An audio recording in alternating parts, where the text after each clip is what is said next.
ആ സമീപനം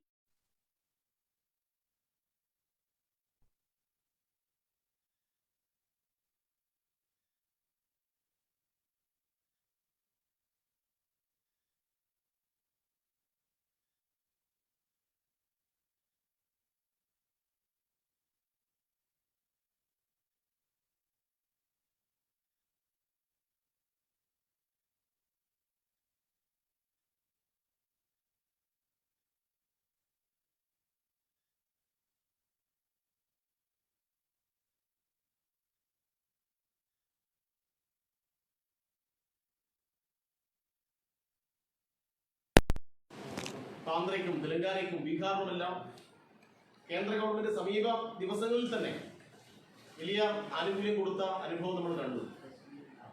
ഇവിടെ യഥാർത്ഥത്തിൽ മാധ്യമങ്ങൾ ചർച്ച ചെയ്യേണ്ടിയിരുന്നത് കേന്ദ്ര ഗവൺമെന്റ് എന്താണ് ഈ ദുരന്തത്തെ അതിജീവിക്കാൻ വേണ്ടി കേരളത്തിലെ ജനങ്ങൾക്ക് കൊടുത്തത് എന്നായിരുന്നു. പക്ഷേ നിങ്ങൾ ഒരു മാധ്യമവും അതുമായി ബന്ധപ്പെട്ട വൈകുന്നേരങ്ങളിലെ ചർച്ചയോ അതുമായി ബന്ധപ്പെട്ട വിമർശനങ്ങളുള്ള എന്തെങ്കിലും പരിപാടികളോ സംഘടിപ്പിച്ചതായി കണ്ടില്ല. പകരം നിങ്ങൾ വളരെ ബോധപൂർവം സംസ്ഥാന ഗവൺമെന്റ് ഇതാ ഇന്ന ഇനത്തിൽ ഇത്ര കോടി ചെലവാക്കിയിരിക്കുന്നു, ഇതെന്തൊരു അത്ഭുതമാണ് എന്നാണ് നിങ്ങൾ പലരും ചോദിച്ചത്. നമ്മുടെ നാട്ടിലെ സാധാരണക്കാർ സ്വാഭാവികമായിട്ടും നിങ്ങൾ കൊടുക്കുന്ന വാർത്തകൾ കാണുന്നവരാണ്. എല്ലാം വിശ്വസിക്കുന്നവരാണ് എന്നൊന്നും നിങ്ങൾ കരുതേണ്ടതില്ല. കാണുന്നുണ്ട്. അതുകൊണ്ട് ആളുകളൊന്ന് ഞെട്ടി. കാരണം നിങ്ങൾ പറയുകയാണ്, ആവേശത്തോടു കൂടി നിങ്ങളുടെ റിപ്പോർട്ടർമാർ റിപ്പോർട്ട് ചെയ്യുകയാണ്, ഇതാ ഹൈക്കോടതിയിൽ കൊടുത്ത സത്യവാങ്മൂലത്തിൽ അതുമായി ബന്ധപ്പെട്ട രേഖകൾ പുറത്തായിരിക്കുന്നു. അതിനകത്ത് ഒരു മൃതദേഹം സംസ്കരിക്കാൻ 75,000 രൂപ, അവിടെ വളണ്ടിയർമാരുടെ സന്നദ്ധ സേവന പ്രവർത്തനത്തിന് ഇത്ര കോടി രൂപ. യഥാർത്ഥത്തിൽ എന്തായിരുന്നു ഇത്? മാധ്യമപ്രവർത്തകർ ഒരു വാർത്ത കൊടുക്കുമ്പോൾ ഒരു മിനിമം മര്യാദ പാലിക്കണ്ടേ? എന്തെങ്കിലും മര്യാദ ഈ കൊടുത്ത മാധ്യമപ്രവർത്തകരും അത് പ്രസിദ്ധീകരിച്ച മാധ്യമ സ്ഥാപനങ്ങളും കാണിച്ചോ? ഇവിടെ കേരളത്തിൽ എന്താണ് ഇവിടെ നടക്കുന്നത്? എന്തുമാവാമെന്ന ധാരണയിലാണ് പല മാധ്യമപ്രവർത്തകരും പോയിക്കൊണ്ടിരിക്കുന്നത്. നിങ്ങളുടെ കയ്യിൽ ഈ ക്യാമറയും നിങ്ങൾക്ക് ഈ കാര്യങ്ങൾ പ്രസിദ്ധീകരിക്കാൻ ഒരു ചാനലും അതുമായി ബന്ധപ്പെട്ട സംവിധാനവും ഉണ്ട് എന്ന് കരുതി എന്ത് തോന്നിയാസവും കേരളത്തിൽ വിളിച്ചു പറയാമെന്ന് ഒരു മാധ്യമ പ്രവർത്തകരും ഒരു മാധ്യമ സ്ഥാപനവും ധരിക്കേണ്ടതില്ല. അതിശക്തമായ പ്രതിഷേധം യുവജനങ്ങളെയും ഈ കേരളത്തിലെ ജനങ്ങളെയും അണിനിരത്തിക്കൊണ്ട് ഞങ്ങൾ സംഘടിപ്പിക്കും. അങ്ങനെ കേരളം നിങ്ങൾ സൃഷ്ടിച്ചൊന്നുമല്ല.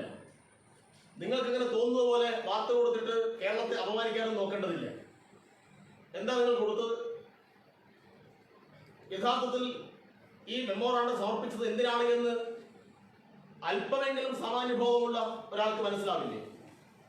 ഇതിനു മുന്നേ 2016 മുന്നേയും ഇതുപോലെയുള്ള മെമ്മോറാണ്ടങ്ങൾ സമർപ്പിച്ചിട്ടുണ്ടല്ലോ. ഉമ്മൻചാണ്ടി മുഖ്യമന്ത്രിയായ സമയത്ത് കൊടുത്തിട്ടുണ്ടല്ലോ. ഉമ്മൻചാണ്ടി മുഖ്യമന്ത്രിയായ സമയത്താണ് 2012, 2013 വെള്ളപ്പൊക്കം ഉരുൾപൊട്ടൽ സമയത്ത് 1428.75 കോടിയുടെ മെമ്മോറാണ്ടം കൊടുത്തു. അത്ര രൂപയാണ് ആവശ്യപ്പെട്ടത്. മെമ്മോറാണ്ടം എന്ന് പറഞ്ഞാൽ നമ്മൾ ആവശ്യപ്പെടുന്നതാണ്. ഇന്ന പ്രശ്നങ്ങളുണ്ട്, അങ്ങനെ ആവശ്യപ്പെടാൻ പാടില്ല എന്നാണോ ഇവിടെ മാധ്യമങ്ങൾ പറയുന്നത്? ഈ മെമ്മോറാണ്ടം ആരാണ് തയ്യാറാക്കുന്നത്? CPM-ന്റെ സംസ്ഥാന കമ്മിറ്റി ചേർന്നിട്ടാണോ മെമ്മോറാണ്ടം തയ്യാറാക്കുന്നത്? ഭരിക്കുന്നത് ആരാണെന്ന് നോക്കിയിട്ടല്ല. ഈ ഭരണ സംവിധാനത്തിന്റെ ഭാഗമായിട്ട് ഉദ്യോഗസ്ഥ സംവിധാനം വേറെയുണ്ട്. ആ എക്സിക്യൂട്ടീവ് സംവിധാനത്തിന്റെ ഭാഗമായിട്ടാണ് ഈ കണക്കുകളൊക്കെ തയ്യാറാക്കുന്നത്. മിനിമം ആ കാര്യങ്ങൾ മനസ്സിലാക്കണം. അത് കേന്ദ്ര ദുരന്ത നിവാരണ അതോറിറ്റിയുമായി ബന്ധപ്പെട്ടിട്ടാണ്, കേന്ദ്ര സർക്കാർ ഉദ്യോഗസ്ഥന്മാരുമായി ബന്ധപ്പെട്ടിട്ടാണ് അതുമായി ബന്ധപ്പെട്ട കണക്കുകൾ തയ്യാറാക്കുന്നത്. അങ്ങനെ തയ്യാറാക്കി കണക്കുകൾ കൊടുത്ത് കേരളത്തിന് ആവശ്യമായ പണം സമാഹരിക്കുക, അത് എല്ലാ കാലത്തും അങ്ങനെ ഉണ്ടായിട്ടുണ്ട്. ഞാൻ പറഞ്ഞു 2012, 2013 1428 കോടി ആവശ്യപ്പെട്ടിട്ട് കിട്ടിയത് 15.96 മാത്രമാണ്. അത്ര തുക മാത്രമേ അന്ന് കിട്ടിയിട്ടുള്ളൂ. 2012, 2013 വരൾച്ചാ പ്രശ്നം ആവശ്യപ്പെട്ട് 4429.61 കോടി രൂപ മെമ്മോറാണ്ടം സമർപ്പിച്ചു. അത് കിട്ടിയ എത്രയാ? 61.74 കോടി മാത്രമാണ്. 2012 തന്നെ മറ്റൊരു വരൾച്ച ദുരിതാശ്വാസം. ആ നിവേദനത്തിൽ കേരളം 3464.1 കോടി രൂപ. ഇവിടെ എത്ര അനുവദിച്ചത്? 18.31. ഇതൊക്കെ ഉമ്മൻചാണ്ടിയുടെ കാലത്തും ആന്റണിയുടെ കാലത്തും ഒക്കെ ആയതുകൊണ്ട് നിങ്ങൾക്കത് ബ്രേക്കിംഗ് ന്യൂസ് ആവില്ല. ഇപ്പോൾ നിങ്ങൾക്കെല്ലാം ഒരു പ്രത്യേകതരം അസുഖം ബാധിച്ചിട്ടുണ്ട്. നിങ്ങൾക്കെല്ലാം എന്ന് പറയുമ്പോൾ ഈ വാർത്ത പ്രക്ഷേപണം ചെയ്ത മാധ്യമങ്ങൾക്ക് മാത്രമാണ് ബാധകം, അല്ലാത്ത മാധ്യമങ്ങളും ഉണ്ട്.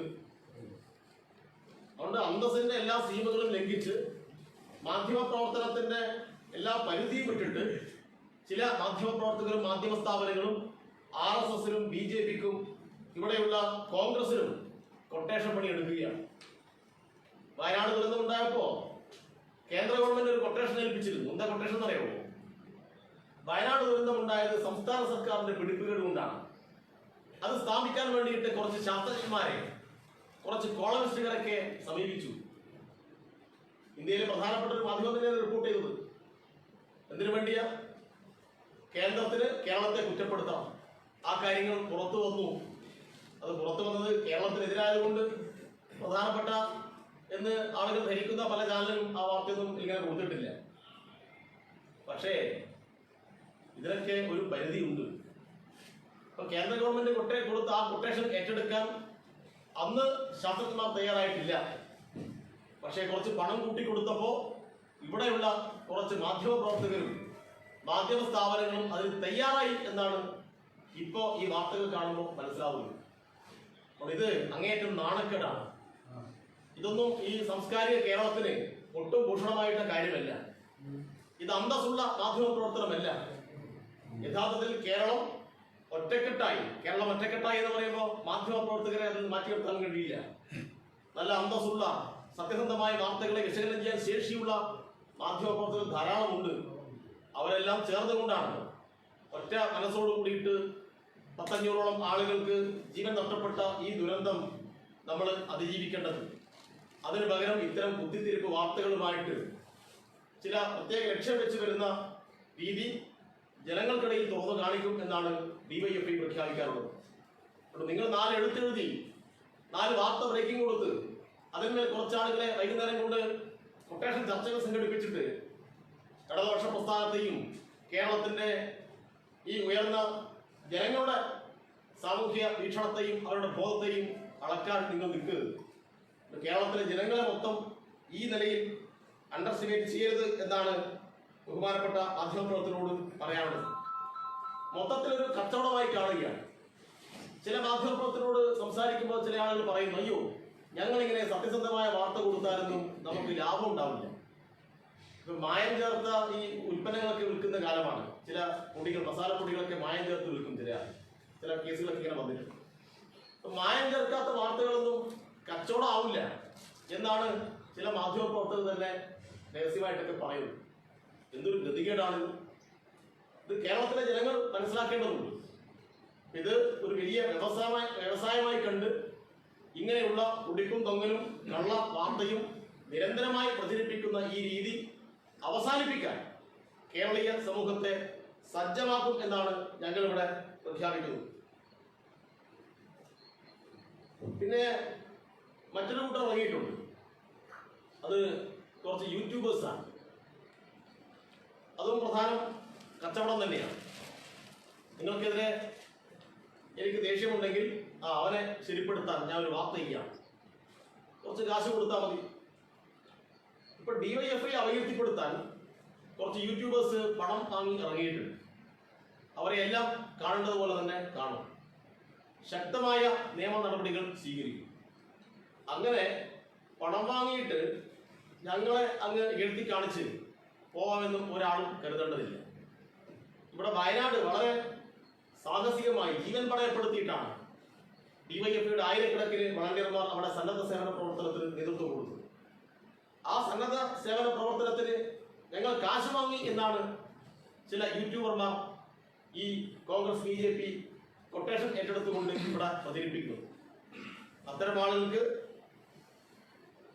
ശക്തമായ നിലയിൽ തന്നെ മറുപടി കൊടുക്കും എന്നാണ് അത് സംബന്ധിച്ച് ഇവിടെ നിങ്ങൾക്ക് മുമ്പാകെ സൂചിപ്പിക്കാനുള്ളത്. ഇതുമായി ബന്ധപ്പെട്ട് ഡിവൈഎഫ്ഐ ജനങ്ങൾക്കിടയിൽ ശക്തമായ ക്യാമ്പയിൻ സംഘടിപ്പിക്കാൻ ഉദ്ദേശിക്കുക.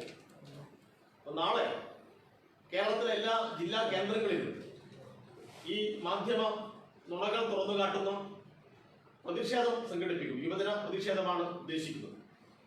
മറ്റൊന്ന്, തിരുവനന്തപുരത്ത് ഈ മാധ്യമങ്ങളുടെ നുണപ്രചരണത്തിനെതിരായി ഒരു സെമിനാർ സംഘടിപ്പിക്കണം എന്ന് കൂടി ഉദ്ദേശിക്കുകയാണ്. ഈ പ്രതിഷേധവും ഈ സെമിനാറും കൊണ്ട് ഈ പരിപാടി അവസാനിപ്പിക്കുന്നില്ല.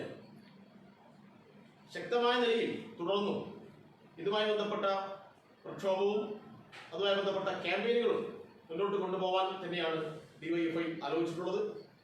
ആ പ്രവർത്തനത്തിന് ഈ നാടിന്റെ ആകെ പിന്തുണ ഉണ്ടാവണം എന്നാണ് അഭ്യർത്ഥിക്കുവാനുള്ളത്. നാളത്തെ ക്യാമ്പയിൻ എങ്ങനെയാണ്? എല്ലാ ജില്ലാ കേന്ദ്രങ്ങളിലും പ്രതിഷേധ പരിപാടികൾ. എത്ര മണിക്കാത്? ഇത് തിരുവനന്തപുരത്തെ സെമിനാറോ? 20 സമയമുണ്ടോ? വൈകിട്ട്. ഈ ജില്ലാ കേന്ദ്രങ്ങളിൽ സംഘടിപ്പിക്കുന്നതിൽ ആരൊക്കെ പ്രധാനപ്പെട്ട നേതാക്കന്മാർ പങ്കെടുക്കുന്ന എന്തെങ്കിലും തീരുമാനമുണ്ടോ? ജില്ലയിലെ സാധ്യതകൾക്കനുസരിച്ച് പ്രതിഷേധ സമരമായിട്ട് തന്നെയാണ് സംഘടിപ്പിക്കുന്നത്. ഇതിൽ വൈകാരികമായിട്ടുള്ള ഡിവൈഎഫ്ഐ പ്രവർത്തകരുടെ ഇടപെടലുകളെ എത്രത്തോളം നിയന്ത്രിക്കാൻ പറ്റുമോ അത്രത്തോളം നിയന്ത്രിക്കാനുള്ള ശ്രമകരമായ ഒരു ദൗത്യത്തിനാണ് ഇപ്പോൾ ഡിവൈഎഫ്ഐ നേതൃത്വം കൊടുത്തുകൊണ്ടിരിക്കുന്നത്. നിങ്ങൾക്ക് തന്നെ അറിയാം, നിങ്ങൾ നേരത്തെ കുറച്ച് വർഷങ്ങൾ മുമ്പ് കുഞ്ഞാലിക്കുട്ടി എന്ന് പറയുന്ന കേരളത്തിൻ്റെ രാഷ്ട്രീയ നേതാവിനെതിരെ വാർത്ത കൊടുത്തപ്പോൾ അദ്ദേഹം കോഴിക്കോട് കരിപ്പൂരിൽ ഇറങ്ങിയ ഒരു അനുഭവം നമ്മുടെ മുമ്പിലുണ്ട്. മാധ്യമപ്രവർത്തകരെ എങ്ങനെയായിരുന്നു അന്നത്തെ UDFിൻ്റെ ലീഗിൻ്റെ പ്രവർത്തകർ സ്വീകരിച്ചത്. ഞങ്ങൾ എല്ലാ കാലത്തും മാധ്യമപ്രവർത്തകരുടെ സ്വാതന്ത്ര്യത്തെ സംരക്ഷിക്കണം എന്നുള്ള നിലപാട് സ്വീകരിക്കുന്നവരാണ്. അത് നിങ്ങളൊരു ദൗർബല്യമായി കാണരുത് എന്നുള്ളൊരു അപേക്ഷ നിങ്ങളോട് പറയാനാണ്. ഈ കേരളത്തിലെ ജനങ്ങളാകെ മണ്ടന്മാരാണ് എന്ന് നിങ്ങൾ കരുതരുത്. നിങ്ങൾ കൊടുക്കുന്ന വാർത്തകൾ അപ്പാടെ അങ്ങ് വിഴുങ്ങി ഇവിടെ എന്തെങ്കിലും അങ്ങ് സംഭവിച്ചു കളയും. ഇപ്പോൾ ചിലർ പറയുന്നത് കേരളത്തിലെ മാധ്യമ പ്രവർത്തകർ എന്ന് പറയുന്നത് കോപ്പിയടി ടീമാണ് എന്നാണ്. അവർ കൊടുത്തു, അതുകൊണ്ട് ഞങ്ങളും കൊടുത്തു എന്നുള്ളതാണ്. അതുകൊണ്ട് പരിശോധിക്കില്ല.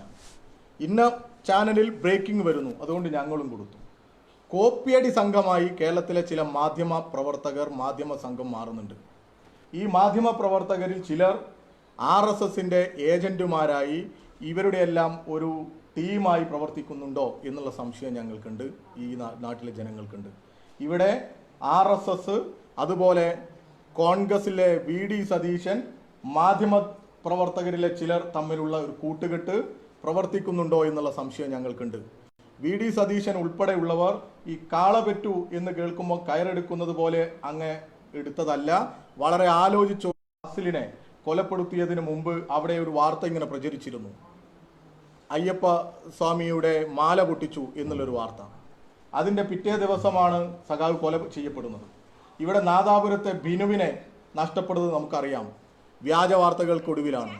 ഇങ്ങനെ കേരളത്തിൽ ആക്രമിക്കപ്പെടേണ്ടവരാണ് ഡിവൈഎഫ്ഐക്കാർ അല്ലെങ്കിൽ പൊതുപ്രവർത്തകർ എന്നുള്ള തരത്തിലേക്ക് നിങ്ങൾ ഉണ്ടാക്കിക്കൊണ്ടുവരിക.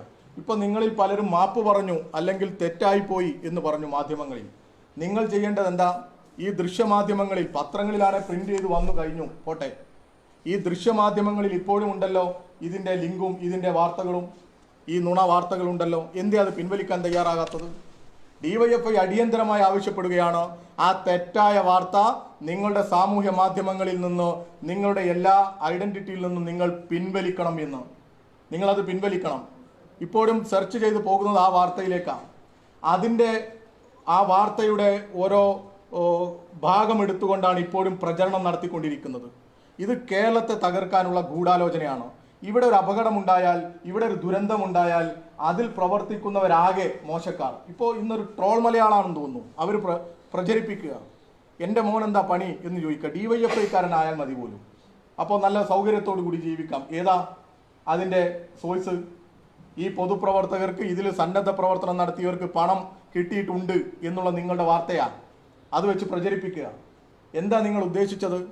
നിങ്ങൾ തന്നെ ഡിവൈഎഫ്ഐയെ കാണിച്ചത് ആ ബുൾഡോസറിൻ്റെ ഉള്ളിൽ ഡിവൈഎഫ്ഐ പ്രവർത്തകർ ആ ഡ്രൈനേജിനകത്തേക്ക് കയറിപ്പോകുന്ന സമയത്താണ് ഇതാ ഡിവൈഎഫ്ഐയുടെ യൂത്ത് ബ്രിഗേഡ് എന്ന് പറയാൻ തുടങ്ങിയത്. ആയിരക്കണക്കിന് ഡിവൈഎഫ്ഐ സഖാക്കളാണ് അവിടെ ഈ സന്നദ്ധ രംഗത്ത് ഏറ്റവും സജീവമായിട്ട് നിലനിന്നത്. തുടക്കത്തിലൊന്നും ഞങ്ങൾക്ക് അത്ര യൂണിഫോമോ സംവിധാനം ഒന്നുമില്ല. നിങ്ങൾ കണ്ടതല്ല, അവിടെ അത്രയും ആത്മാർത്ഥമായി ആ പ്രദേശം നിരീക്ഷിച്ചവർക്ക് അറിയാമല്ലോ. അവിടെ ഉള്ള ഒരുപാട് മാധ്യമ പ്രവർത്തകരുണ്ടല്ലോ. നിങ്ങൾ ഇവരെയൊക്കെ അല്ലേ ആ മോർച്ചറിക്കകത്ത് താൽക്കാലികമായി തയ്യാറാക്കിയ മോർച്ചറിക്കകത്ത് PP കിറ്റ് ഇട്ട് നിൽക്കുന്നവരും അല്ലാതെ നിൽക്കുന്നവരും യൂണിഫോം ഇട്ട് നിൽക്കുന്നവരൊക്കെ ആയിട്ടുള്ള ഡിവൈഎഫ്ഐ സഖാക്കളെ നിങ്ങൾ കണ്ടതല്ലേ? എങ്ങനെ ഈ വാർത്ത കൊടുക്കാൻ തോന്നുക? എത്ര ഹീനമായ പ്രവർത്തനത്തിലാണ് നിങ്ങൾ നേതൃത്വം കൊടുത്തത്? എന്നിട്ട് അത് ഏറ്റുപിടിക്കുക ഒരു നാണവുമില്ലാത്ത കേരളത്തിലെ പ്രതിപക്ഷം. അതങ്ങനെ വെറുതെ ഏറ്റുപിടിച്ചതാണ് എന്നുള്ള അഭിപ്രായമൊന്നും ഞങ്ങൾക്കില്ല. ബോധപൂർവമാണ്. ഇതിൻ്റെ പിന്നിൽ ഒരു ഗൂഢാലോചനയുണ്ട്. ഞങ്ങൾ അതിനെ നിയമപരമായിട്ടും നേരിടാൻ ആവശ്യമായ പരിശോധനകൾ നടത്തിക്കൊണ്ടിരിക്കുക.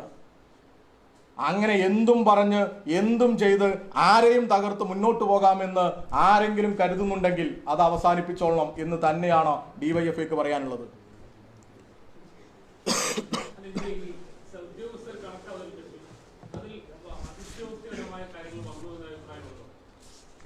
ഒരു അതിശയോക്തിയുമില്ല.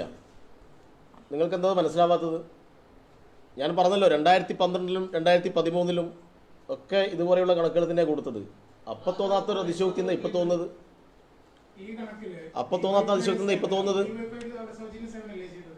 അതെ, നിങ്ങൾ എന്താണ് ഈ പറയുന്നത്? സേവനം നടത്തിയെന്ന് പറഞ്ഞിട്ടുണ്ടോ? അതിനകത്ത് ഉണ്ടോ? വായിക്കേ എന്തെന്ന് വായിക്കേ ഡിവൈഎഫ്ഐക്ക് പണം കൊടുത്തു? ഡിവൈഎഫ്ഐക്ക് പണം കൊടുത്തു പറഞ്ഞോ? വോളണ്ടിയേഴ്സ് ആണ് ഡിവൈഎഫ്ഐ മാത്രമാണോ? ഡിവൈഎഫ്ഐ മാത്രമാണോ കേരളത്തിൽ പ്രവർത്തിച്ച വോളണ്ടിയേഴ്സ്? എത്ര വോളണ്ടിയേഴ്സ് പ്രവർത്തിച്ചിട്ടുണ്ട്? എത്ര വോളണ്ടിയേഴ്സ് പ്രവർത്തിച്ചിട്ടുണ്ട്? നിങ്ങളുടെ ഉദ്ദേശം എന്താ? നിങ്ങളുടെ ഉദ്ദേശം എന്താ? അല്ലല്ല പറയാ നിങ്ങൾ ചോദ്യം റെഡിയല്ലോ. ഇത് സംബന്ധിച്ച് വളരെ കൃത്യമായി കേരളത്തിൻ്റെ മുഖ്യമന്ത്രി അദ്ദേഹത്തിൻ്റെ പ്രസ്താവനയിൽ പറഞ്ഞിട്ടുണ്ട്. അത്യാവശ്യം സാമാന്യബോധമുള്ള ആളുകൾക്കെല്ലാം അത് മനസ്സിലായിട്ടുണ്ട്. ഇതിപ്പോൾ മനസ്സിലാവാത്ത നിലയിൽ അഭിനയിച്ചിട്ട് ഇവിടെ തർക്കമുണ്ടാക്കിയാണ്. പറയാം. ഞാൻ പറഞ്ഞു 2012-13 1428 കോടി എന്തിന്? വെള്ളപ്പൊക്കം, പ്രളയം, ഉരുൾപൊട്ടൽ സമയത്ത് കൊടുത്തു. നമുക്ക് 15.96 കിട്ടിയത്. പറയട്ടെ 2012-ലും 13-ലും അതിന് ശേഷവും കൊടുത്തു 4429. അപ്പം അതിൻ്റെയൊക്കെ ഘട്ടത്തിൽ ഇതുപോലെ തന്നെയാണ് കണക്ക് കൊടുത്തത്. അപ്പോൾ കേന്ദ്ര സർക്കാർ ഉദ്യോഗസ്ഥന്മാരുമായി സംസാരിച്ച് അവരുടെ കൂടെ അഭിപ്രായം അനുസരിച്ചാണ് ഇതുപോലെയുള്ള കണക്കുകൾ തയ്യാറാക്കുന്നത്. അതാ ഞാൻ പറഞ്ഞത്, CPM-ന്റെ സംസ്ഥാന കമ്മിറ്റി ഓഫീസ് തയ്യാറാക്കിയ കണക്കല്ല. നിങ്ങൾക്ക് കുറച്ചാൾക്ക് ഇത് തിരിയുന്നില്ല എന്ന് അഭിനയിച്ചിട്ട് ജനങ്ങളെ പറ്റിക്കാൻ വേണ്ടി നോക്കുകയാണ്. അതാണ് നിങ്ങളിപ്പോൾ ആവർത്തിക്കുന്നത്. നിങ്ങൾക്കല്ല ഇത് മനസ്സിലാവുന്നില്ലെങ്കിൽ നിങ്ങൾക്കൊക്കെ എന്തോ കുഴപ്പമുണ്ടെന്നേ ഉള്ളൂ. അത് സർക്കാർ. അതാ ഞാൻ ചോദിച്ചു, അവിടെ പ്രവർത്തിച്ച വോളണ്ടിയേഴ്സിനെ കുറിച്ച് നിങ്ങൾക്ക് അറിയോ? അറിയില്ലേ? നിങ്ങൾക്കറിയില്ല അവിടെ പ്രവർത്തിച്ച്? സുഹൃത്തെ, ഇത് ചെലവായ പണമല്ല, മനസ്സിലായില്ലേ? ഇതിവിടെ അല്ലല്ല, ഇത് ചെലവായ പണമല്ല.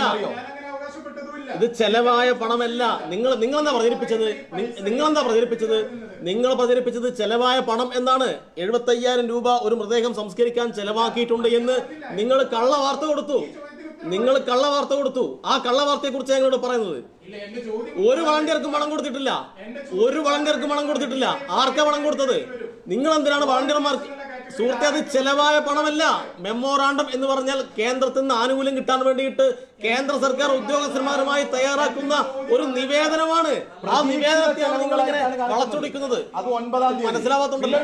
നിങ്ങൾക്ക് മനസ്സിലാക്കാൻ വേണ്ടി പറയാം. അല്ല, നിങ്ങൾക്ക് അറിയില്ലെങ്കിൽ പറയാം. നമ്മുടെ ഈ അഗ്നിശമന സേന അംഗങ്ങൾക്കായിട്ടുള്ള അവിടെ ഒരു വളണ്ടിയർ സേന ഉണ്ട്, അറിയോ ഏതാന്ന്? അവിടെ ഒരു സേനയുണ്ട്. അതുപോലെ തന്നെ പോലീസിന്റെ നേതൃത്വത്തിൽ സേനയുണ്ട്. അങ്ങനെ നിരവധിയായിട്ടുള്ള സർക്കാർ തന്നെ മേൽനോട്ടം വഹിച്ച് പരിശീലനം കൊടുക്കുന്ന. അല്ല, നിങ്ങളെന്താ ഉദ്ദേശിക്കുന്നത്? വളണ്ടിയർമാർക്ക് വേണ്ടിയിട്ട് ഈ പണം ചെലവാക്കിയെന്ന് നിങ്ങൾ കരുതുന്നുണ്ടോ? അല്ല, ഞാൻ ചോദിക്കട്ടെ, വളണ്ടിയർമാർക്ക് വേണ്ടിയിട്ട് ഇത്രയും പണം ചെലവഴിച്ചു നിങ്ങൾ ഇപ്പൊ പറയുന്നുണ്ടോ? ചെലവഴിച്ചിട്ടുണ്ടോ? അല്ല, സാധാരണ എങ്ങനെയാണ് മെമ്മോറാണ്ടം തയ്യാറാക്കുക? എങ്ങനെയാണ് മെമ്മോറാണ്ടം തയ്യാറാക്കുക? എങ്ങനെയാണ് മെമ്മോറാണ്ടം തയ്യാറാക്കുക ഒന്ന് പറഞ്ഞു കൊടുക്ക്. എങ്ങനെയാണ് മെമ്മോറാണ്ടം തയ്യാറാക്കുക? ചെലവാകുന്ന കൃത്യം തുകയാണോ? അല്ല, ഒറ്റ മിനിറ്റ്. അല്ല, ബാക്കിയെല്ലാം നിങ്ങൾ പറഞ്ഞതുപോലെ ചെലവാക്കേണ്ടി വരുമോ? അതിൽ ബാക്കി പറഞ്ഞ കണക്കുകളൊക്കെ 1.25 ലക്ഷം കൊണ്ട് വീടുണ്ടാക്കാൻ പറ്റുമോ? വീടുണ്ടാക്കാൻ പറ്റുമോ? ഇങ്ങനെ എന്ത് ചോദ്യം? അതാ ഞാൻ പറഞ്ഞത്, നിങ്ങളുടെ ഇന്റൻഷനാണ് ഇവിടെ പ്രധാനം. നിങ്ങളുടെ ഇന്റൻഷനാണ് ഇത്. CPM അല്ലെങ്കിൽ ഞങ്ങളോ തയ്യാറാക്കിയതാണോ? അല്ല. നിങ്ങൾ ചോദിച്ചു വോളണ്ടിയേഴ്സ് എന്നുള്ളത്. വോളണ്ടിയേഴ്സ് ഇത് മാത്രമല്ല, നിരവധി വോളണ്ടിയേഴ്സ് ഉണ്ട് അവിടെ. അതിൽ സർക്കാർ നിയന്ത്രിക്കുന്ന, സർക്കാർ പരിശീലനം കൊടുത്ത് വർഷങ്ങളായി അവരുടെ സേവനങ്ങൾ വാങ്ങിയെടുക്കും. ഇവിടെ പല ഇതേപോലെയുള്ള ദുരന്തമുഖത്തും ഇടപെടുന്ന സേനാംഗങ്ങളുണ്ട്. അവരുടേതുമാകാം. 38 പേർ മരിച്ച ആന്ധ്ര കൊടുത്ത മെമ്മോറാണ്ടം എത്രയാണെന്ന് അറിയുമോ? എത്രയാണ്? 6800 കോടിയുടെ മെമ്മോറാണ്ടമാണ്. 6800 നിങ്ങൾ തെറ്റിദ്ധരിപ്പിക്കുകയാണ്.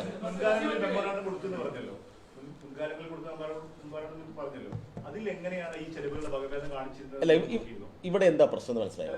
അല്ല ഞങ്ങൾ ഉന്നയിക്കുന്ന പ്രശ്നം ഇതാണ്. ഞങ്ങൾ ഉന്നയിക്കുന്ന പ്രശ്നം മെമ്മോറാണ്ടത്തിന്റെ തുക സംബന്ധിച്ചല്ല. മെമ്മോറാണ്ടം കൊടുത്ത കാര്യത്തെ മുൻനിർത്തിയിട്ട് സംസ്ഥാന ഗവൺമെന്റ് ഒരു മൃതദേഹം സംസ്കരിക്കാൻ 75,000 രൂപ ചെലവാക്കി എന്ന് നിങ്ങൾ ഉൾപ്പെടെയുള്ള മാധ്യമപ്രവർത്തകർ ബ്രേക്കിംഗ് ന്യൂസായിട്ട് തുടർച്ചയായി വാർത്ത കൊടുക്കുകയാണ്. അപ്പോൾ അവിടെ സേവനം അനുഷ്ഠിച്ച വളണ്ടിയർമാരുണ്ട്. അവിടെ ഒരു കാശ് പോലും വാങ്ങാതെ പ്രവർത്തിച്ച ധാരാളം ആളുകളുണ്ട്. അപ്പോൾ അവർക്കിടയിൽ ഒരു കൺഫ്യൂഷൻ ഉണ്ടാവുന്നു. എടാ, ഞങ്ങളുടെ പേരിൽ 75,000 രൂപ ആള് വാങ്ങിയോ? അപ്പൊ ആ വാർത്ത നിങ്ങൾ എന്തിനാ കൊടുത്തത്? അതാണ് പ്രശ്നം. പിന്നെ അത് ഞാൻ പറഞ്ഞല്ലോ.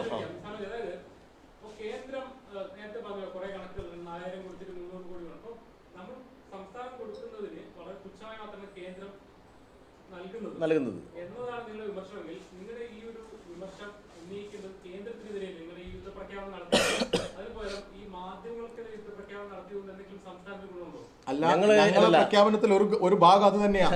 കേന്ദ്രം പണം തരണം എന്നുള്ളതാ. നിങ്ങൾ തുടങ്ങുമുണ്ടായിരുന്നില്ലേ? എന്താ ഞങ്ങൾ പറഞ്ഞത്? യഥാർത്ഥത്തിൽ 500 നിങ്ങൾ ഉദ്ദേശിക്കുന്നില്ല. ഇത്തരം വാർത്ത കൊടുക്കുന്ന ആളുകളെ ഞങ്ങൾ മാധ്യമപ്രവർത്തകരെ കാണുന്നില്ല. RSSന്റെയും കോൺഗ്രസിന്റെയും കൊട്ടേഷൻ പണിയെടുക്കുന്ന ആളുകളായിട്ട് ഞാൻ പദം പ്രയോഗിച്ച വേറെ മോശമായി പോകും. അതുകൊണ്ടാണ് പ്രയോഗിക്കാത്തത്. നിങ്ങളൊക്കെ ആരും മാധ്യമപ്രവർത്തകരായി കാണുന്നു ഇത്തരം വാർത്ത കൊടുക്കുന്ന ആളുകളെ? ഇതാണോ മാധ്യമപ്രവർത്തനം? ഇങ്ങനെയുള്ള ഹീനമായ കാര്യങ്ങൾ ചെയ്യുന്നത് മാധ്യമപ്രവർത്തകരായി കാണാൻ വേണ്ടി കഴിയില്ല. അതുകൊണ്ട് മാധ്യമപ്രവർത്തകർ എന്നൊക്കെ കൊട്ടേഷനിൽ മാത്രമേ എടുക്കാൻ പറ്റൂ ആ കാര്യത്തെ. ഞാൻ പറയുന്നത്, കേന്ദ്ര ഗവൺമെന്റിനെതിരായി ശക്തമായ സമരം ഞങ്ങൾ നടത്തിയിട്ടുണ്ട്, ഇനിയും നടത്തും. ലക്ഷക്കണക്കിന് ആളുകളെ വെച്ചിട്ടാണ് മനുഷ്യച്ചങ്ങല DYFI സംഘടിപ്പിച്ചത്. ഇനി ഗവൺമെന്റ് തന്നെ സമരം നടത്തി. നിങ്ങൾ അറിഞ്ഞിട്ടുണ്ടോ എന്നറിയില്ല. ഡൽഹിയിൽ ആ സമരത്തിൽ അവിടെയുള്ള കോൺഗ്രസ് നേതാക്കന്മാർ വന്നു. പഞ്ചാബിന്റെ മുഖ്യമന്ത്രി പങ്കെടുത്തു, ഡൽഹിയിലെ മുഖ്യമന്ത്രി പങ്കെടുത്തു, ജമ്മു കാശ്മീരിന്റെ മുൻ മുഖ്യമന്ത്രി പങ്കെടുത്തു. ഇതൊന്നും നിങ്ങൾ അറിഞ്ഞിട്ടില്ലേ? ഇവിടെയും പ്രശ്നം തന്നെയാണ്. 500 ആള് മരിച്ച ഈ ദുരന്തത്തിന് ഒരു 5 പൈസ പോലും കേന്ദ്ര ഗവൺമെന്റ് ഇതുവരെ തന്നിട്ടില്ല.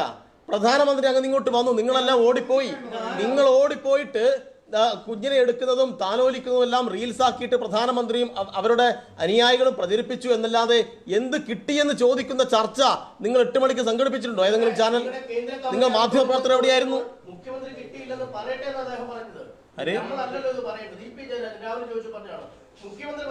ഇവിടെ സീരിയസ് ആയ ഒരു കാര്യം പറയുമ്പോൾ നിങ്ങൾ എന്താണ് ഈ പറയുന്നത്? നിങ്ങൾ എന്ത് പറയുന്നത്? എന്താണ് വ്യക്തത വരുത്തേണ്ടത്? എന്താ നിങ്ങൾ പറ. എന്താ നിങ്ങളുടെ ചോദ്യം? നിങ്ങളുടെ ചോദ്യം എന്താ?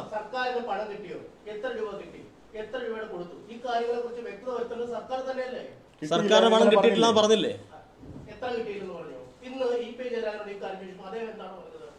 സുഹൃത്തെ, സംസ്ഥാന ഗവൺമെന്റിന്റെ കാര്യങ്ങൾ മുഖ്യമന്ത്രിയാണ് പറയുക. EP ജയരാജനോട് ചോദിച്ചപ്പോൾ മുഖ്യമന്ത്രി പറയും എന്നായിരിക്കും പറഞ്ഞിട്ടുണ്ടാവുക. അല്ലാണ്ട് EP ജയരാജനല്ല കേന്ദ്ര ഗവൺമെന്റ് പണത്തിന്റെ ലിസ്റ്റ് അയച്ചു കൊടുക്കുന്നത്, അതിന്റെ ഫയലുകൾ കൊടുക്കുന്നത്. മനസ്സിലായില്ലേ?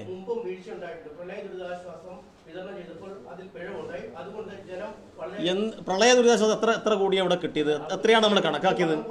പ്രളയ ദുരിതാശ്വാസത്തിൽ കേന്ദ്ര ഗവൺമെന്റ് എത്രയാ കൊടുത്തത്? നിങ്ങൾ കണക്കുണ്ടോ? UN കണക്കാക്കി കണക്കെത്രയാണെന്നറിയോ? 30,000 കോടിയാണ്. ഇവിടെ എത്ര കൊടുത്തു? ആ കൊടുത്ത കണക്കിൽ നിന്ന് ഹെലികോപ്റ്ററിന്റെ വാടക എടുത്ത് അങ്ങോട്ട് വാങ്ങി. ഇവിടെ കൊടുത്ത അരിയുടെ പൈസ അങ്ങോട്ട് വാങ്ങി നാണമില്ലാതെ കേന്ദ്ര ഗവൺമെന്റ്. അതിനെക്കുറിച്ച് നിങ്ങൾ വാർത്ത കൊടുത്തോ? അത് തന്നെയാ പ്രശ്നം. അത് തന്നെയാണ് പ്രശ്നം. അല്ല, അതിന്റെ ക്ലാരിറ്റി ഡിവൈഎഫ്ഐ സംസ്ഥാന സെക്രട്ടറി പ്രസിഡന്റാണോ വരുത്തേണ്ടത്? ഞങ്ങളിപ്പോ പത്രസമ്മേളനം അല്ല, ഞാൻ പറയട്ടെ ഞങ്ങൾ പറയേണ്ടത് എന്താ, ഈ പൊതുസമൂഹത്തിൽ അവമതിപ്പുണ്ടാകുന്ന തരത്തിലേക്ക്, കേരളത്തെ മോശമാക്കി കാണിക്കുന്ന തരത്തിലേക്ക് തെറ്റായ വാർത്ത നിങ്ങൾ തന്നെ സമ്മതിച്ചു തെറ്റാണ് എന്ന്. ആ വാർത്തയെക്കുറിച്ചും പരിശോധിക്കണം എന്നുള്ളതാണ് ഞങ്ങൾ പറയുന്നത്. അതോടൊപ്പം ഞങ്ങൾ പറഞ്ഞത്, കേന്ദ്രത്തിനെതിരെ, ഈ പണം തരാതെ കേരളത്തെ ബുദ്ധിമുട്ടിക്കുന്ന കേന്ദ്രത്തിനെതിരെ, ഈ ദുരന്തമുണ്ടായിട്ട് ഒരു രൂപ പോലും തരാത്ത കേന്ദ്ര ഗവൺമെന്റിന്റെ ഈ നിമിഷം വരെ, അങ്ങനെയാണ്, ഒരു താൽക്കാലിക ആശ്വാസമെങ്കിലും തരേണ്ടേ, തന്നിട്ടില്ല. ആ ഗവൺമെന്റിനെതിരെ വാർത്ത കൊടുക്കുന്നതിന് പകരം ഇങ്ങനെ ഒരു അന്വേഷണാത്മക പത്രപ്രവർത്തനം, അങ്ങനെയാണല്ലോ നിങ്ങളടുത്തേക്ക് ഓടി എത്തിയതല്ലല്ലോ, തേടി ചെന്ന് ഇതെടുത്ത് ഇതിങ്ങനെ വാർത്തയാക്കണം എന്നൊക്കെ ആലോചിച്ച് തന്നെയാണ് നിങ്ങൾ ഇറങ്ങി പുറപ്പെട്ടത്. അത് ശരിയല്ല, അത് ഹീനമായ മാധ്യമ പ്രവർത്തനമാണ് എന്നാണ് ഞങ്ങൾ പറഞ്ഞത്.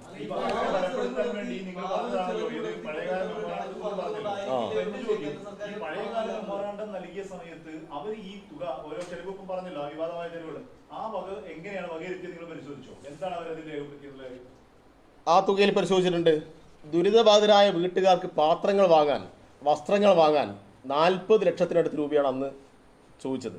എവിടെയാണെന്നറിയാമോ? 2016 കൊല്ലം പറവൂരിൽ ഉണ്ടായ പുറ്റിങ്ങൽ വെടിക്കെട്ട് ദുരന്തം. അന്ന് 110 പേരാണ് മരിച്ചത്. മൻമോഹൻ സിംഗ് മാറി നരേന്ദ്രമോദി പ്രധാനമന്ത്രിയായ ഘട്ടമാണ്. മോഡി എന്നെ അവിടെ സന്ദർശിച്ചു. പതിവ് പോലെ STRF പ്രകാരം ഒരു മെമ്മോറാണ്ടം സമർപ്പിച്ചു. ആവശ്യപ്പെട്ട തുക 48.15 കോടിയാണ്. അതിൻ്റെ എസ്റ്റിമേറ്റ് എന്ന് പറഞ്ഞാൽ, ഒരു പ്രദേശത്ത് കിണർ വൃത്തിയാക്കാൻ ഒരു കിണറിന് 25,000 രൂപ. കിണർ വൃത്തിയാക്കാനാണ് ഒരു കിണർ 25,000 രൂപ. കുടിവെള്ളം വിതരണം ചെയ്യാൻ ടാങ്കർ ലോറിക്ക് ഒരു ട്രിപ്പിന് 15,000 രൂപ. 50 ദിവസത്തേക്ക് 1,35,00,000 രൂപ. ദുരിതബാധിതർക്ക് വസ്ത്രങ്ങൾ വാങ്ങാൻ 9 കോടി. ആകെ 48.15 കോടി. എത്ര ലഭിച്ചെന്നറിയുമോ? 0. ഒരു പൈസയും കൊടുത്തിട്ടില്ല. അപ്പൊ അല്ലല്ല, ഇത്ര തുക എസ്റ്റിമേറ്റ് ഇട്ടിട്ട് കേന്ദ്ര ഗവൺമെന്റിനോട് പറഞ്ഞു, ഇതാ ഇവിടെ കിണർ വൃത്തിയാക്കാനും കുടിവെള്ളം വിതരണം ചെയ്യാനും വസ്ത്രം വാങ്ങിക്കാനും ഇത്ര കോടികൾ വേണം, എല്ലാം കൂടി ചേർത്ത് 48.15 കോടി അന്ന് ആവശ്യപ്പെട്ടതാണ്. അന്ന് ആവശ്യപ്പെട്ടിട്ട് ഒരു പൈസയും കേന്ദ്ര ഗവൺമെന്റ് കൊടുത്തിട്ടില്ല. നരേന്ദ്രമോദി അവിടെ പോയി ഷോ കാണിച്ചിട്ടുണ്ട്. എല്ലാ മാധ്യമങ്ങളും വലിയ വാർത്ത വന്നിട്ടുണ്ട്. അയ്യോ, നരേന്ദ്രമോദി അദ്ദേഹം അപകടം നടന്നപ്പോൾ ആളെ ആശ്വസിപ്പിക്കാൻ ഇങ്ങോട്ട് വന്നു എന്നെല്ലാം ആവേശം കൊണ്ട് മാധ്യമ പ്രവർത്തകരും മാധ്യമ സ്ഥാപനങ്ങളും അന്നും ഉണ്ടായിട്ടുണ്ട്. പക്ഷെ 5 പൈസ കൊടുത്തിട്ടില്ല. അന്നും ഇതുപോലെ തന്നെ കൊടുത്തത്. നിങ്ങൾ ആലോചിച്ചൊക്കെ, അന്നത്തെ ഒരു വാർത്ത എടുത്തിട്ട് കൊടുക്കുകയാണ്. എങ്ങനെ? ഇതാ, ഒരു കിണർ വൃത്തിയാക്കാൻ 25,000 രൂപയോ? ബ്രേക്കിംഗ് ന്യൂസ് അല്ലേ? അന്നുണ്ടായോ? അപ്പൊ എന്താ ഇതിന്റെ അടിസ്ഥാനം? ഇത് ഞങ്ങളുടെ മാത്രം സംശയമല്ല, ഇത് കേരളം ചോദിക്കുന്ന ചോദ്യമാണ്. സന്നദ്ധ പ്രവർത്തകർ ഇക്കാര്യം ചെയ്തതെന്ന് കണ്ടിരിക്കുന്നു. ആ സമയത്താണ് 15 കോടി രൂപ ചെലവാകും എന്ന്, അല്ലെങ്കിൽ എക്സ്പെക്ടഡ് എന്ന് പറഞ്ഞ് കേന്ദ്രത്തിന് റിപ്പോർട്ട് കൊടുക്കുന്നത്. അവർ ആ കണ്ണടച്ച് അംഗീകരിച്ച് തരുമോ? അതിന് മാത്രമല്ല, 1.25 ലക്ഷം വീടിന് കൊടുത്തുള്ളൂ. അത് തെറ്റല്ലേ ശരിക്കും? അല്ല, ആണോ? അത് നമുക്ക് പ്രത്യക്ഷത്തിൽ ആളുകൾക്ക് മനസ്സിലാകുന്ന ഒരു ഉദാഹരണം. അല്ലല്ല, നിങ്ങളെ ചോദ്യം അല്ല, ഒരു മിനിറ്റ്.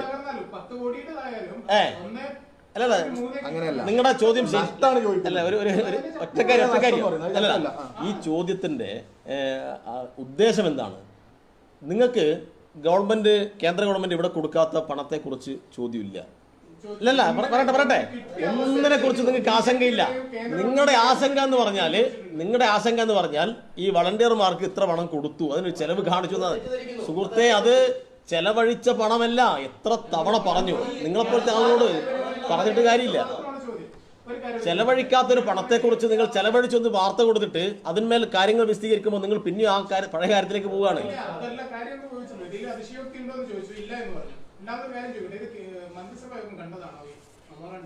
ഞങ്ങൾക്കറിയില്ല. ഞങ്ങൾക്ക് അറിഞ്ഞൂടാ സുഹൃത്തെ. ഞങ്ങൾക്ക് അറിയാത്ത കാര്യം മന്ത്രിസഭ കണ്ടോ? ഞങ്ങൾക്ക് അറിഞ്ഞൂടാ. ഞങ്ങൾ ഈ വിഷയത്തിൽ നിങ്ങൾ നുണ പ്രചരിപ്പിച്ചു. ആ നുണക്കെതിരെ ഞങ്ങൾ പ്രതിഷേധം സംഘടിപ്പിക്കും. അത് പറയാനാവും. നുണയാണെന്ന് നിങ്ങൾ തന്നെ പറഞ്ഞല്ലോ തെറ്റാണ് പ്രചരിപ്പിച്ചത് എന്ന്. അതിനെതിരെയാണ് ഞങ്ങൾ പ്രതിഷേധം. നിങ്ങൾ തുടർച്ചയായി ഇതുപോലെയുള്ള നുണകൾ പ്രചരിപ്പിക്കുന്നു. ഇപ്പൊ മീഡിയ 1 ഉണ്ടാവും ഇവിടെ. മീഡിയ വൺ ഇതേപോലെ ഡിവൈഎഫ്ഐക്കാരൻ കാവി എടുത്ത് പ്രചരണം നടത്തി എന്ന് പറഞ്ഞൊരു പ്രചരണം നടത്തി. ഓർമ്മയുണ്ട് നിങ്ങൾക്ക്? മീഡിയ വൺ നേരം ഇവിടെ ഉണ്ടാവും. മീഡിയ വണ്ണ് പ്രചരണം നടത്തി. എവിടെ? ഓരോ തെരഞ്ഞെടുപ്പിന് മുമ്പാ. അതുപോലെ 2019 തെരഞ്ഞെടുപ്പിന് മുമ്പ് അവിടെ CPM-ന്റെ ഏരിയ കമ്മിറ്റി ഓഫീസിൽ ബലാത്സംഗം നടന്നു വന്നു തൃശ്ശൂരിൽ ഒരു വാർത്ത വന്നു. ഇങ്ങനെയൊക്കെ നിങ്ങൾ വാർത്ത കൊടുക്കാറുണ്ട്. എന്നിട്ട് നിങ്ങൾ തെറ്റാണെന്ന് ഒരു കുറിപ്പ് കൊടുക്കും. നിങ്ങളുടെ അവിടെ കിടക്കുന്ന വാർത്ത അവിടെ തന്നെ കിടക്കും. അതാ ഞങ്ങൾ പറഞ്ഞ അതിനെതിരെയാണ് ഞങ്ങൾ പ്രക്ഷോഭം എന്ന് പറയുന്നത്. മറ്റത് അല്ല, നിങ്ങൾ ഈ പറഞ്ഞ ആശങ്കയും നിങ്ങൾ ഈ പറഞ്ഞ ചോദ്യങ്ങളും ഒക്കെ ചോദിക്കേണ്ടത് ആരോടാന്ന് നിങ്ങൾക്ക് നന്നായിട്ട് അറിയാം. അല്ല, അതിന് ഉത്തരവാദിത്തപ്പെട്ട ഇന്നലെയും റവന്യൂ വകുപ്പ് മന്ത്രി ഉൾപ്പെടെ ചില മാധ്യമങ്ങളോടൊക്കെ പ്രതികരിച്ചിട്ടുണ്ട്. അതൊക്കെ വളരെ കൃത്യമായി തന്നെ അവർ പറയും. ഞങ്ങൾ ഈ തെറ്റായ സംസ്കാരം ഉണ്ടല്ലോ, ഇപ്പോൾ ഇവിടെ ഉയർത്തിക്കൊണ്ടുവരുന്ന ഈ തെറ്റായ സംസ്കാരവും ഈ രീതിയും അതിനെതിരെയുള്ള ജനകീയ ക്യാമ്പയിൻ പ്രക്ഷോഭം ഏറ്റെടുക്കാനാണ് ഞങ്ങൾ ഈ വാർത്താ സമ്മേളനം നടത്തിയത്.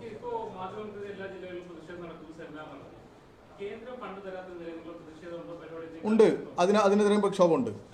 അത് ഞങ്ങൾ പ്രതീക്ഷിക്കുന്നത് അടുത്ത ദിവസം. അതായത് അതിന്റെ പ്രാധാന്യത്തെ കുറിച്ച് നിങ്ങൾ ആശങ്കപ്പെടണ്ട. നിങ്ങൾ ആശങ്കപ്പെടണ്ട. നിങ്ങളോടല്ല പറഞ്ഞത്. പൊതുസമൂഹത്തിന് കേന്ദ്ര ഗവൺമെന്റിനെതിരായി എന്തെല്ലാം നിലപാട് സ്വീകരിക്കുന്നത് നിങ്ങളെ ട്യൂഷൻ ആവശ്യമില്ല. ഞങ്ങൾക്കറിയാം, ഞങ്ങളെ അവർക്കറിയാം. ഞാൻ പറഞ്ഞു 20,000 ആളുകളെ വെച്ചിട്ട് കേന്ദ്ര സർക്കാരിന്റെ അവഗണനക്കെതിരായി മനുഷ്യച്ചങ്ങല നടത്തിയ പ്രസ്ഥാനം ഡിവൈഎഫ്ഐ. 20 ലക്ഷം ആളെ വെച്ചിട്ട് 20 ലക്ഷം ആളെ വെച്ചിട്ട് നിരന്തരമായി കേന്ദ്ര ഗവൺമെന്റിനെതിരായ സമരം നടത്തുന്നുണ്ട്. ഈ സമരം കേന്ദ്രത്തിന്റെ ഈ കേരള അവഗണന തുടരുന്നു എന്ന് ചൂണ്ടിക്കാണിച്ചുകൊണ്ട് ഈ വിഷയം മുൻനിർത്തിയിട്ടും ഡിവൈഎഫ്ഐ സമരം ഏറ്റെടുക്കും. ഒരു തർക്കമില്ല.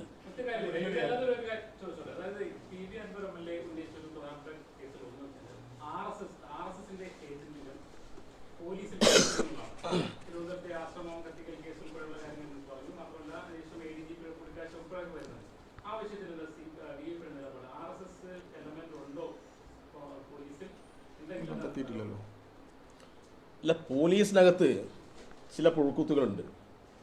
അത് ഇപ്പം മാത്രമല്ല, അതെല്ലാ സേനയിലും ഇങ്ങനെല്ലാമുള്ള ഒറ്റപ്പെട്ട സംഭവങ്ങൾ ഉണ്ടാവാറുണ്ട്. അപ്പം അതിനെതിരായി അന്വേഷിച്ച് ശക്തമായ നടപടി സ്വീകരിക്കാറുമുണ്ട്. എനിക്ക് തോന്നുന്നു ഈ സർക്കാരിൻ്റെ കാലത്താണ് ഏറ്റവും കൂടുതൽ പോലീസ് സേനയിൽ നിന്ന് ആളുകളെ പിരിച്ചുവിട്ടത്. ഇങ്ങനെയുള്ള പല തെറ്റായ പ്രവണതയുടെയും ഭാഗമായി നിൽക്കുന്നു എന്ന് അന്വേഷിച്ച് കണ്ടെത്തി പിരിച്ചുവിട്ടിട്ടുണ്ട്. അൻവർ ഉന്നയിച്ച ആരോപണം വളരെ ഗൗരവമായി DGP തന്നെ അന്വേഷിക്കുക. ആ അന്വേഷണ റിപ്പോർട്ട് പുറത്തു വരുന്നതിനിടയിൽ അതുമായി ബന്ധപ്പെട്ട് കൂടുതൽ പറയാൻ ഞങ്ങൾക്ക് കഴിയില്ല. അപ്പോൾ സർക്കാർ ഞങ്ങൾക്ക് വിശ്വാസമുണ്ട്.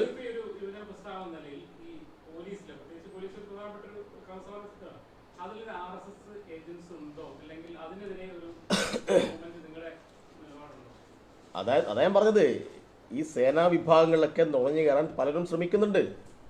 അങ്ങനെയുള്ള ആളുകളെ കണ്ടെത്തി കഴിഞ്ഞാൽ നടപടി ഉണ്ടാവും. അല്ലാണ്ട് ഈ സേനയാകെ മോശമാണ് എന്ന വ്യാഖ്യാനത്തിലേക്ക് പോകേണ്ടത്. അല്ല, അതിലേ ഞങ്ങളെ സംബന്ധിച്ചിടത്തോളം RSS എന്ന് പറയുന്നത് നമ്മുടെ രാജ്യത്ത് അപകടകരമായ രാഷ്ട്രീയം കൈകാര്യം ചെയ്ത ഒരു സംഘടനയാണ്. അതിലൊരു തർക്കവുമില്ല.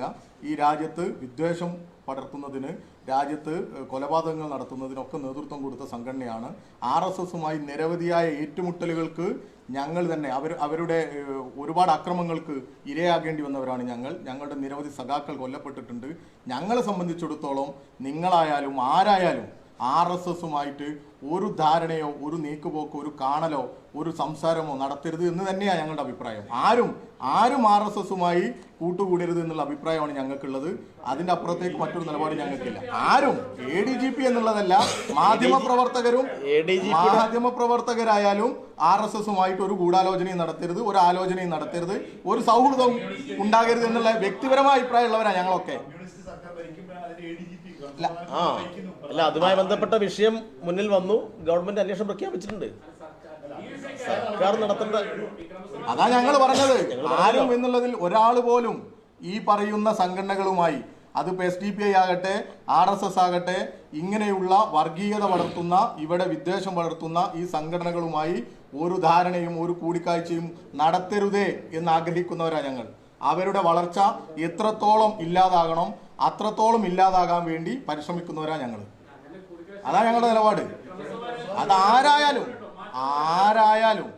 ആരായാലും ഇവരുമായിട്ടുള്ള ഒരു കൂടിക്കാഴ്ചയും ഒരു ധാരണയും ശരിയല്ല എന്നുള്ള നിലപാടാണ് ഞങ്ങൾക്കുള്ളത്.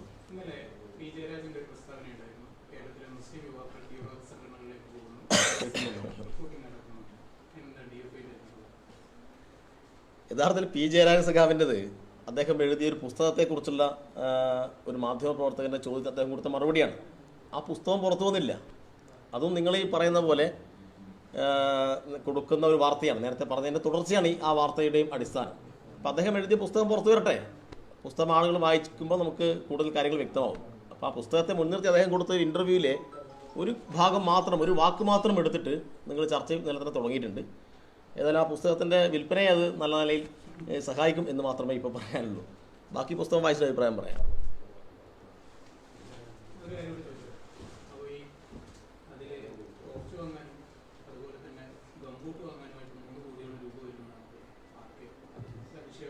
നിങ്ങൾക്ക് ഈ പറഞ്ഞിട്ട് ഒന്നും മനസ്സിലായിട്ടില്ല. നിങ്ങളോടൊന്നും വേറെ ഒന്നും സംസാരിക്കാനില്ല.